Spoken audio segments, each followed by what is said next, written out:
Assalamualaikum warahmatullahi wabarakatuh. Waalaikumsalam warahmatullahi wabarakatuh. Perkenalkan, kami dari kelompok 5 akan mempresentasikan studi kami tentang strategi pemilihan bahan pembelajaran dalam pendidikan. Kami dari kelompok 5 yang beranggotakan saya Reza Fiansyah, Hakim 23086244. Saya Denis Putra dengan 23086255. Baik, pengertian yang pertama itu pengertian strategi pembelajaran. Strategi pembelajaran adalah suatu kegiatan atau pembelajaran yang harus dikerjakan guru dan siswa agar tujuan pembelajaran dapat dicapai secara efektif dan efisien. Strategi pembelajaran merupakan satu cara dalam melaksanakan kegiatan pembelajaran yang dipersiapkan secara matang agar tujuan pembelajaran efektif dan efisien dapat tercapai. Beberapa poin penting dalam pengertian ini yaitu yang pertama, strategi mencakup langkah-langkah sistematis yang dilakukan guru dalam pembelajaran. Yang kedua, strategi juga melibatkan peran aktif siswa, bukan hanya guru sebagai pusat pembelajaran. Selanjutnya, tujuan akhirnya adalah menciptakan proses pembelajaran yang terarah, terukur dan sesuai dengan kompetensi yang diharapkan. Selanjutnya ada klasifikasi strategi pembelajaran. Yang pertama ada konsep dasar strategi pembelajaran. Konsep dasar merupakan fondasi atau kerangka berpikir dalam merancang proses belajar. Guru perlu memahami landasan teori, tujuan pendidikan dan karakteristik serta didik sebelum menentukan strategi yang tepat. Yang kedua ada sasaran kegiatan pembelajaran. Strategi pembelajaran harus menyesuaikan dengan sasaran atau tujuan utama dari kegiatan pembelajaran. Sasaran ini mencakup ranah kognitif, afektif, dan psikomotor. Yang ketiga adalah pembelajaran sebagai satu sistem instruksional.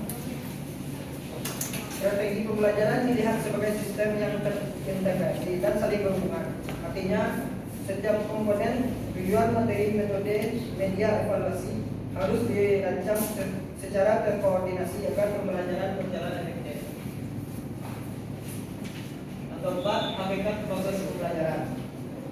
Strategi harus mencerminkan hakikat pembelajaran sebagai proses perubahan perilaku siswa melalui pengalaman belajar. Guru perlu merancang strategi yang memungkinkan siswa untuk aktif berpartisipasi, bereksperimen, berinteraksi, dan refleksi terhadap atau pengalamannya.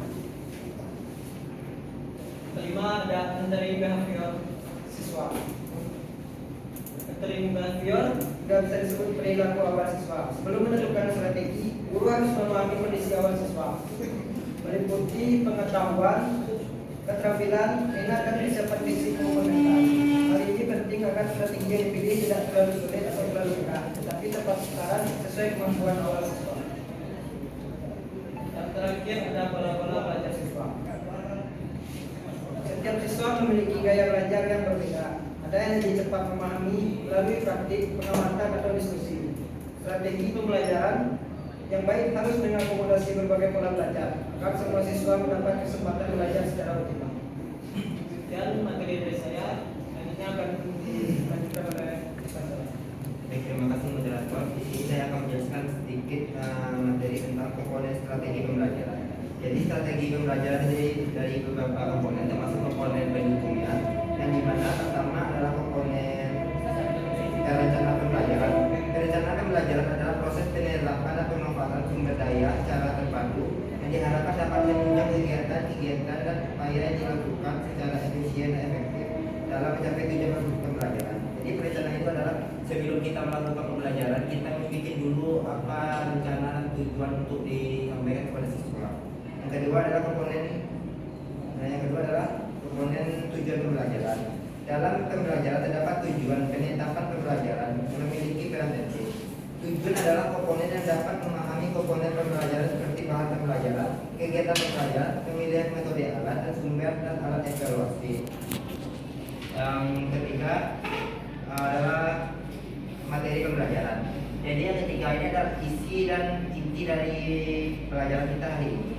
Merupakan komponen yang penting dalam pembelajaran karena dalam konteks tertentu materi pembelajaran merupakan inti dalam proses pembelajaran.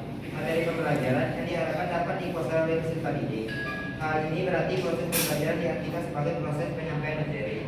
Yang keempat adalah metode pembelajaran.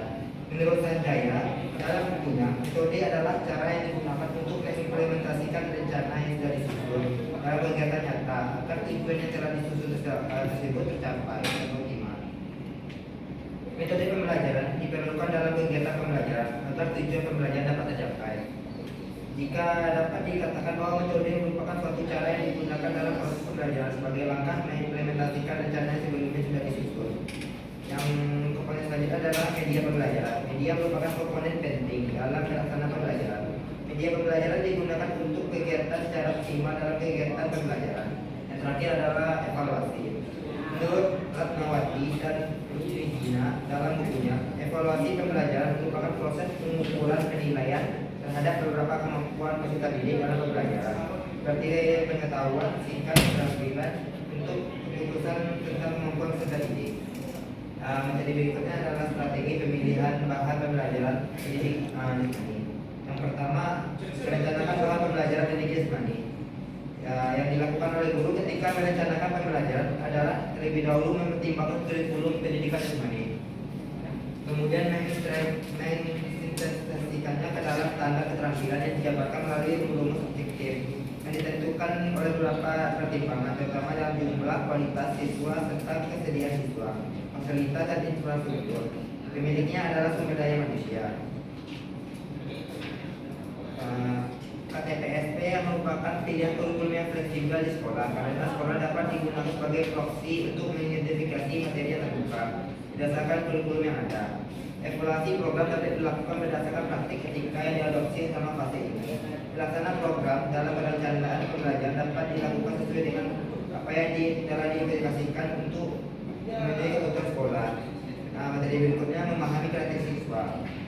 Guru pendidikan jasmani mulai mengajarkan latihan jasmani kepada kelompok siswa. Suatu kelas pendidikan jasmani khususnya biasanya ditujukan untuk siswa dengan berbagai kemampuan. Sayangnya terlalu banyak guru olahraga yang beranggapan bahwa siswa yang tidak bisa belajar dan tidak bisa melakukan sesuatu saat memulai pelajaran. Memang harus dipahami oleh seorang guru penjas ketika mengajar olahraga benar-benar memahami sifat-sifat siswanya. Karena walaupun belajar bagi siswa itu sangat menarik, olahraga itu menyenangkan, namun menjadi seorang guru adalah hal yang perlu diketahui. Keberadaan siswa memiliki tidak dapat dilakukan karena alasannya keberadaan masih siswa untuk memahami jika anak tidak dapat melakukannya karena alasannya apa yang ada akibatnya. Yang materi berikutnya adalah transfer belajar. Transfer belajar terbagi menjadi 3. Yang pertama adalah secara umum rekoproikal. Secara umum diterima latihan menggunakan suatu bagian tubuh. Yang kedua, transfer antar tugas. Efektivitas pembelajaran suatu keterampilan sebelum mencoba pembelajaran keterampilan lainnya yang dapat diukur. Yang terakhir adalah transfer interaksi tugas. Tiga, guru membagi arah pembelajaran keterampilan berikut mulai dari yang mudah dan yang sulit. Sekian saja saya melihat kepada Anda.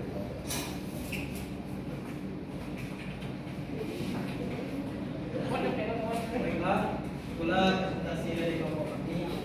Persilakan kepada rekan untuk memberikan kritik dan saran atas dari kelompok kami. Jika tidak ada, kita masuk pada sesi pengembangan materi, maka ada dari teman-teman yang ingin